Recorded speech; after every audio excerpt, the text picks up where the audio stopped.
میرا اگلا سوال، شرک کا آغاز کب اور کیسے ہوا؟ شیطان نے کہا، ہاں یہ ہوا نا سوال۔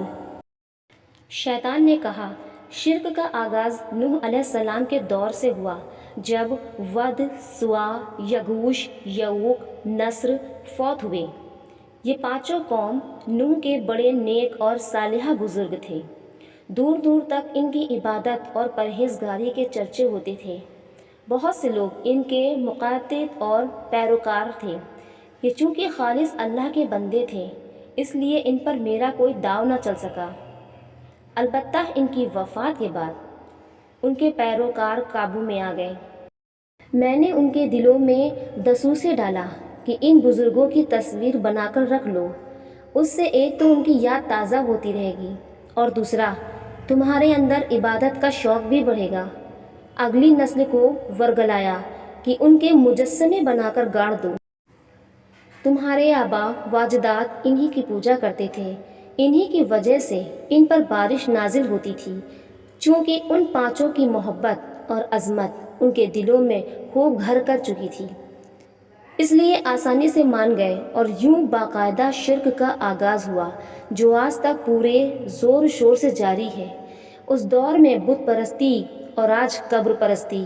جوش سے مکے لہراتے ہوئے، چھوڑوں گا نہیں، ساتھ لے کر جاؤں گا، جہنم بھر کے چھوڑوں گا۔ میں نے پوچھا، اچھا یہ بتاؤ، حدیث کے مطابق رمضان المبارک میں تمہیں قید کر دیا جاتا ہے، کیا اس دوران قید بھی کوئی داؤ آزمانے کی کوشش کرتے ہو؟ شیطان نے ہنس کر کہا، واہ، لطف آ گیا۔ اس میں شک نہیں کہ رمضان میں مجھے قید کر دیا جاتا ہے، مگر ہنستے ہوئے بولا، تم لوگ تو قید نہیں ہوتے، تمہارے جیسے مہربانوں کے آزاد پھرنے سے رمضان میں بھی کچھ نہ کچھ کاروبار چلتا رہتا ہے، اور اگر بالکل ٹھپ بھی ہو جائے تو پرواہ نہیں، عید کا چاند نظر آنے کی دیر ہوتی ہے، پورے رمضان کی کسر صرف ایک رات میں نکال لیتا ہوں۔ جب روزے رکھنے، نماز اور قرآن پڑھنے والی نیک پروین چاند رات میں مارکیٹ جا کر چوڑی گر کے ہاتھ میں اپنا ہاتھ دیتی ہے، تو تمہارے گمان میں بھی نہ ہوگا کہ اللہ تعالیٰ اس وقت کتنے غضبناک ہوتے ہیں، اور میں اس وقت خوشی سے جھوم رہا ہوتا ہوں۔ پھر آنکھوں سے زنا، ہاتھوں، کانوں اور زبان سے زنا۔ پاس ہی ان عورتوں کے اندھے شوہر، باپ یا بھائی کھڑے ہوتے ہیں۔ ویسے عجیب الٹی کھوپڑی کے مالک ہو تم لوگ۔ شیطان نے کہا، ویسے عجیب الٹی کھوپڑی کے مالک ہو تم لوگ۔ اگر چوڑی گر کے علاوہ کوئی اس طرح بھرے بازار میں تمہاری بہن، بیوی یا بیٹی کا ہاتھ پکڑ لے تو فائرنگ شروع کر دیتے ہو، بازار بند کر دیتے ہو، ہڑتال، لاشوں کے انبار لگا دیتے ہو، مگر اس وقت تمہاری غیرت نہیں جاگتی۔ پھر چاند رات ہر گھر، ہر گلی محلے اور بازار میں انڈین گانوں کی گونج ہوتی ہے، اور جب نوجوان لڑکے لڑکیوں کی جب چھیڑ چھاڑ ہوتی ہے تو مجھے دیکھ کر بہت ہنسی آتی ہے کہ دیکھو قرآن اور حدیث کے دعوے داروں کو، کیا قرآن نہیں کہتا کہ میں تمہارا کھلم کھلا دشمن ہوں؟